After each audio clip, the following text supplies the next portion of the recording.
Hello friends, Harry Potter series எடுத்துக்கிட்டோம்னா அதில் வர ஒவ்வொரு கேரக்டர்ஸ்க்கும் ஒரு ஆரிஜின் இருக்கும்.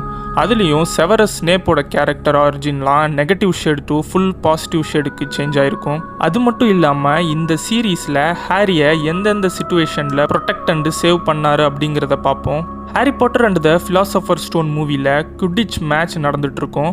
அப்போது ப்ரொஃபஸர் குரில் ஒரு கேர்ஸ் மூலியமாக ஹாரியோட ப்ரூம் ஸ்டிக்கை செயலிழக்க செஞ்சுருப்பாரு. அப்போது அந்த மேட்ச்சில் ஹாரியால் சரியாக பெர்ஃபார்ம் பண்ணாமல் போயிருக்கும். பட் அது எப்போ நார்மலுக்கு வந்திருக்கும்னு பார்த்தீங்கன்னா, ப்ரொஃபஸர் ஸ்னேப் குரிலுக்கு அகெயின்ஸ்டாக ஒரு கவுண்டர் கேர்ஸ் ஒன்று பெர்ஃபார்ம் பண்ணிட்டு இருப்பாரு. நீங்கள் அந்த சீனை நல்லா கவனிச்சிங்கன்னா தெரியும். ஸ்னேப் அவரோட வாயை அசைச்சிக்கிட்டே ஏதோ ஒரு மந்திரம் சொல்லிட்டு இருப்பாரு. அது எதுக்குன்னு பார்த்தீங்கன்னா, ஹாரியை அந்த கேர்ஸில் இருந்து சேவ் பண்ணுறதுக்காக தான். ஆனால் அது தெரியாமல் ஹெர்மைனி ஸ்னேப் தான் இதுக்கு காரணம்னு நினச்சி ஸ்னேப் உட்காந்துருக்கிற இடத்துல நெருப்பு வச்சு விட்ருவாங்க. ஸோ அந்த ஃபயரில் குரிலோட ஐ கான்டாக்ட் பிரேக் ஆயிருக்கும்.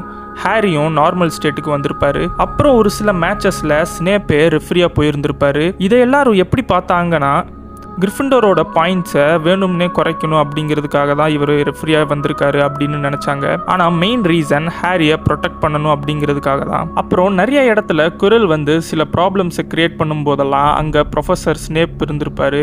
ஒரு அவுல் மாதிரி கண்காணிச்சுக்கிட்டே குரிலை அங்கங்கே வார்ன் பண்ணவும் செஞ்சிருப்பாரு. அப்புறம் சேம்பர் ஆஃப் சீக்ரெட்ஸ் மூவியில் பார்த்தீங்கன்னா, ஸ்னேப்க்கும் லாக்அவுட்க்கும் டியூலிங் நடக்கிற அந்த சீக்வன்ஸில் ஹாரிக்கும் டிராக்கோக்கும் ஒரு டியூலிங் நடக்கும். அப்போது டிராக்கோ ஒரு ஸ்னேக்கை அன்லீஷ் பண்ணி விட்டுருவாரு.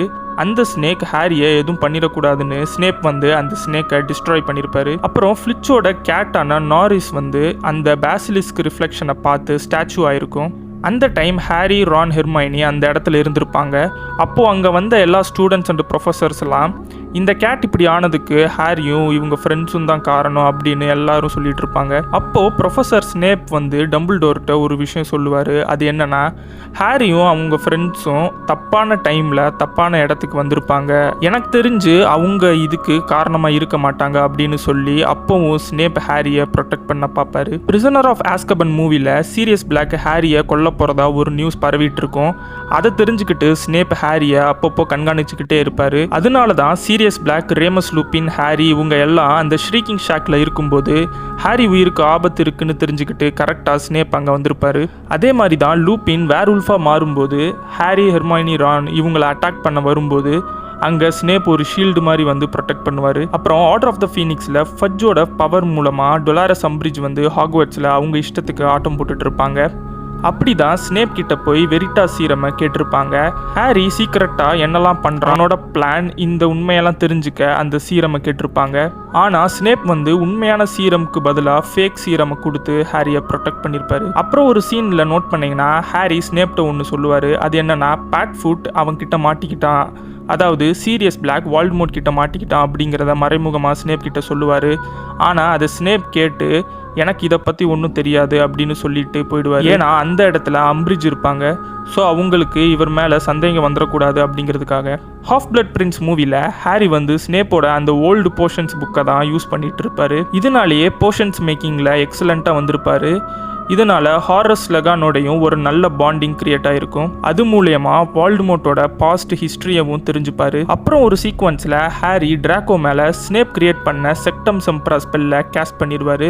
அப்போது டிராக்கோ மேலே வெட்டுக்காயம் பட்ட மாதிரி அங்கங்கே பிளட் வந்துட்டு இருக்கும். ஸோ அந்த டைம் பார்த்து ஸ்னேப் அங்கே வந்துடுவார். ஸ்னேப் கிரியேட் பண்ண ஸ்பெல் அப்படிங்கிறதுனால அதை எப்படி க்யூர் பண்ணணும்னு தெரியும். ஸோ டிராக்கோவை க்யூர் பண்ணிடுவார். ஹாரிக்கும் இதுக்கும் எந்த சம்மந்தமும் இல்லை அப்படிங்கிற மாதிரி இதை கம்ப்ளீட்டாக மறைச்சிருப்பாரு.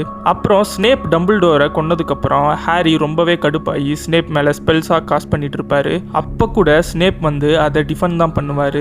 பெலாட்ரிக்ஸ் லெஸ்ட்ரேஞ்சையும் ஸ்டாப் பண்ணியிருப்பாரு.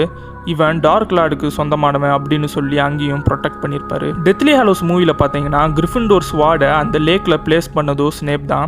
அதை பிளேஸ் பண்ணது மட்டும் இல்லாமல் அவரோட பெட்ரோனஸ் சாமையும் ரிலீஸ் பண்ணி விட்டுருப்பாரு, ஹாரிக்கு வழிகாட்டுதலாக இருக்கட்டும்னு. அது மூலியமா தான் ஹாரிக்கு அந்த ஸ்வார்டு கிடைக்கும். பெலாட்ரிக்ஸ் கிட்ட ஒரு டூப்ளிகேட் ஸ்வார்டை கொடுத்துருப்பாரு. பேட்டில் ஆஃப் ஹாக்வர்ட்ஸ் டைமில் வால்டமோர்ட் ஸ்னேப் தான் எல்டர் வாண்டுக்கு மாஸ்டர்னு நினச்சி நாகினியை யூஸ் பண்ணி கொண்டுருவாரு. அப்புறம் தான் ஹாரி ஸ்னேப்போட ஐ டிராப்ஸில் இருக்கிற மெமரிஸை பார்த்து அவர் யாரு அப்படிங்கறத புரிஞ்சுப்பாரு. லில்லியோட டெத்துக்கு அப்புறம் லில்லி மேல இருந்த லவ்னாலேயே ஹாரியை ரொம்பவும் ப்ரொடெக்ட் பண்ணியிருப்பாரு. தன்னைத்தானே நிறைய இடத்துல அவர் சாக்ரிஃபைஸ் பண்ணியிருப்பாரு.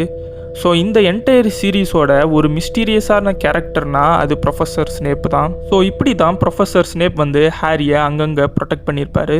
இந்த வீடியோ உங்களுக்கு பிடிச்சிருந்தா லைக் பண்ணுங்கள், கமெண்ட் பண்ணுங்கள், ஷேர் பண்ணுங்கள், மறக்காமல் சப்ஸ்கிரைப் பண்ணிடுங்க.